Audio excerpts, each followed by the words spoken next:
Hello friends, welcome to my channel. मैं हूँ रीना पाल और आज मैं फिर लेकर आई हूँ आपके लिए एक नया वीडियो। जिन्होंने भी मेरा चैनल सब्सक्राइब किया उन्हें पता चल गया होगा कि मैं मेडिसिन के ऊपर एंड हेल्थ रिलेटेड वीडियोस बनाती हूँ। जिन्होंने चैनल सब्सक्राइब नहीं किया है वो अभी जाकर करें, क्योंकि मेरा वीडियो आपके लिए बहुत ही ज़्यादा यूज़फुल और हेल्पफुल साबित हो सकता है। आज का जो हमारा टॉपिक है वो है हीमोग्लोबिन। जी हाँ, हीमोग्लोबिन की कमी की वजह से हमें जो मेडिसिन लेने पड़ते हैं, जो सप्लीमेंट्स लेने पड़ते हैं, आज हम उसके बारे में बात करेंगे, लाइक आयरन, फॉलिक एसिड और उसकी प्राइस के बारे में बात करेंगे। उसके मेडिसिन या सप्लीमेंट्स के बारे में बात करने से पहले हम हीमोग्लोबिन के बारे में थोड़ा जान लेते हैं। हीमोग्लोबिन, जैसा कि हम सभी को पता है कि हमारी बॉडी को जिंदा रखने के लिए और फिट रखने के लिए ब्लड इज़ वेरी इंपॉर्टेंट। तो जो ब्लड होता है उसमें बहुत सारे कंपोनेंट पाए जाते हैं, जिसमें वन ऑफ इम्पॉर्टेंट कंपोनेंट है हीमोग्लोबिन। हीमोग्लोबिन जो है वो हमारी पूरी बॉडी की ऑर्गन्स, टिश्यूज, लंग्स, इन सभी में ऑक्सीजन प्रोवाइड कराता है एंड न्यूट्रिएंट प्रोवाइड कराता है। और ये हमारी बॉडी से ये CO2 यानी कि carbon dioxide and waste material जो है वो एक्सक्रीट आउट कर देता है।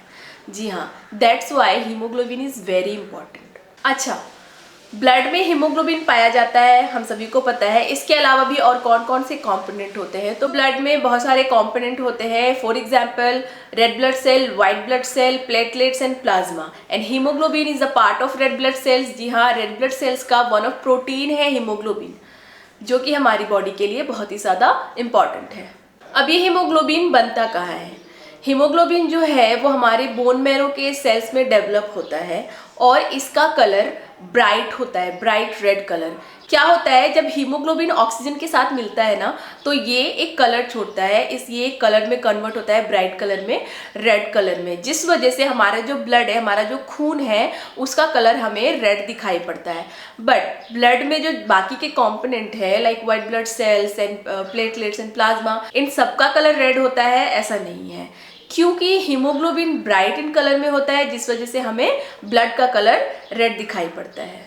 जब भी बॉडी में हीमोग्लोबिन की कमी होती है या फिर प्रेगनेंसी के दौरान या फिर एनीमिया हो जाता है, तो डॉक्टर हमें iron and folic acid prescribe करते हैं। उसके साथ भी और भी विटामिन होते हैं जो हीमोग्लोबिन को इंक्रीज करने में हमारी बॉडी में हेल्प करते हैं।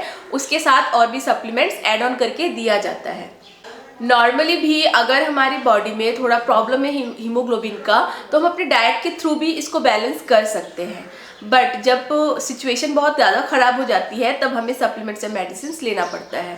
हम अपने डाइट के थ्रू भी अपने हीमोग्लोबिन को बैलेंस कर सकते हैं। अगर सिचुएशन बहुत ज़्यादा ख़राब है तो फिर हमें तो मेडिसिन और सप्लीमेंट्स लेना ही पड़ेगा। बट अगर हम अपनी डाइट में ये सारी चीज़ें इंक्लूड कर ले, हीमोग्लोबिन की कमी नहीं होगी हमारी बॉडी में। फॉर एग्जाम्पल, अगर हमने अपने डाइट में बीन्स ऐड कर लिया, पीनट्स, गाजर, बीटरूट, ड्राई फ्रूट्स, जितने भी नट्स होते हैं, पालक, ये सारे जो होते हैं हमारे हीमोग्लोबिन को इंक्रीज करने में हेल्प करते हैं। जैसा कि मैंने अभी बोला कि जब भी सिचुएशन बहुत ज़्यादा ख़राब हो जाती है, फॉर एग्जांपल अगर हीमोग्लोबिन की बहुत ज़्यादा कमी हो गई है, और प्रेगनेंसी के दौरान भी ये मैंडेटरी होता है कि आपको आयरन, फॉलिक एसिड जो सप्लीमेंट्स है वो लेने हैं, ताकि बेबी और मदर दोनों को ही ऑक्सीजनेटेड ब्लड आराम से मिल सके एंड और बेबी में न्यू सेल्स भी डेवलप हो सके आसानी से। दैट्स वाई प्रेगनेंसी के दौरान भी जो आयरन के कैप्सूल्स होते हैं, वो आयरन के जो टैबलेट्स होते हैं फॉलिक एसिड के, वो मैंडेटरी होते हैं। हमारी बॉडी में मिनिमम कितना हीमोग्लोबिन होना चाहिए? मेल है उसमें हीमोग्लोबिन का लेवल 14 से 18 ग्राम डेसीलीटर होना चाहिए, और जो फीमेल है उनमें 12 से लेकर 16 ग्राम डेसीलीटर तक हीमोग्लोबिन होना चाहिए। अगर इससे नीचे लेवल जाता है तो मतलब आपको हीमोग्लोबिन की कमी है। आइए हम बात करते हैं आयरन, फॉलिक एसिड यानी कि हीमोग्लोबिन की कमी की वजह से जो सप्लीमेंट्स दिए जाते हैं उसके नाम के बारे में और उसकी प्राइस के बारे में। कभी कभी सिर्फ आयरन या सिर्फ फॉलिक एसिड दिया जाता है, बट समटाइम्स इसके साथ और भी विटामिन ऐड ऑन करके दिया जाता है, तो मैं उसके भी प्राइस के बारे में आपको बता दूंगी। आपकी बॉडी के अकॉर्डिंग, आपके डिजीज के अकॉर्डिंग, आपकी सिचुएशन किस तरह की है, उस हिसाब से ही आपको ये सप्लीमेंट्स जो है वो प्रिस्क्राइब किए जाते हैं।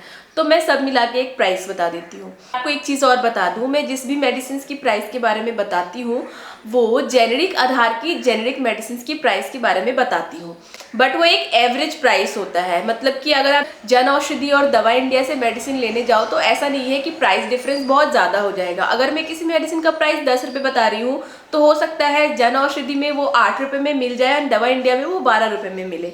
बस इतना ही डिफरेंस हो सकता है, 10-20 रुपये का, कोई ह्यूज डिफरेंस नहीं होगा। बट आप उसको एक एवरेज पकड़ के चलो कि आप किसी भी जेनेरिक शॉप से अगर मेडिसिन लेते हो तो आपको मिनिमम इतने प्राइस में मिल जाएगा। तो चलिए अब हम उसकी प्राइस के बारे में बात कर लेते हैं। सो आयरन और फॉलिक एसिड का जो कॉम्बिनेशन होता है, iron 100 mg and folic acid 1.5 mg, इसका जो कॉम्बिनेशन होता है ये आपको जेनेरिक में मिल जाएगा 25 से 26 रुपए के बीच में। And iron and folic acid का जो सिरप होता है वो सिरप आपको मिल जाता है 38 to 39 रुपीज के बीच में। Iron, folic acid and zinc, इसका भी कॉम्बिनेशन होता है। तो iron 100 mg, folic acid 1.5 mg and zinc 22.5 mg, ये आपको मिल जाएगा 37 to 38 रुपीज़ के बीच में। Iron 100 mg, folic acid 1.5 mg, zinc 22.5 mg and cyanocobalamin यानी कि विटामिन B12 आप 15 mcg, ये कॉम्बिनेशन आपको मिल जाता है 57 to 58 रुपीज़ के बीच में। सो ये थी हीमोग्लोबिन की सप्लीमेंट्स के बारे में, उसकी प्राइस के बारे में और उसकी जेनेरिक नाम के बारे में। सो आई होप आपको समझ आया हो, मेरा ये वीडियो आपके लिए इन्फॉर्मेटिव हो, मेरी इस वीडियो से आपको कुछ ना कुछ अच्छा इन्फॉर्मेशन मिला हो। मैं जितने भी वीडियोस बनाती हूँ मैं यही सोच के बनाती हूँ कि आप उसमें से 1%, 2%, 3%, 10% जितना भी हो सके कुछ ना कुछ इन्फॉर्मेशन ले लो, जानकारी ले लो। सो आज के लिए बस इतना ही। आई होप मेरा ये वीडियो आपको पसंद आया हो। अगर मेरा वीडियो अच्छा लगा है तो इसे लाइक ज़रूर करना एंड मेरे चैनल को सब्सक्राइब करना एंड ज़्यादा से ज़्यादा शेयर करना। जैसा कि मैं हमेशा बोलती हूँ, medicine is not for luxury, this is for cure, this is for your life, so choose your medicine very smartly. आज के लिए बस इतना ही। Thank you so much. नमस्ते।